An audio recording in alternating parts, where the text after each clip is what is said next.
example pre, example na lang. Yu yung ano, yung kontrabida pre, yung tipong maiinis ka, mabibwisit ka. So ibig sabihin, nai-influence ka na kumbaga yung mga nanonood nadadala na putang ina nito, gago to di ba?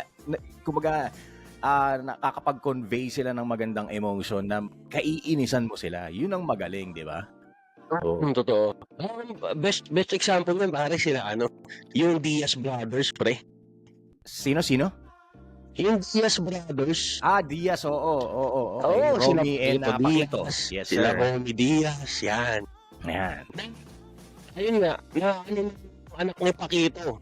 Kumbaga, medyo, not the same level. Papunta na doon, nag-quit sa pag-artista si Joko Diaz, di ba? Di ba? Kasi parang parang ginagawa siyang bida-bida, ganyan-ganyan. Pero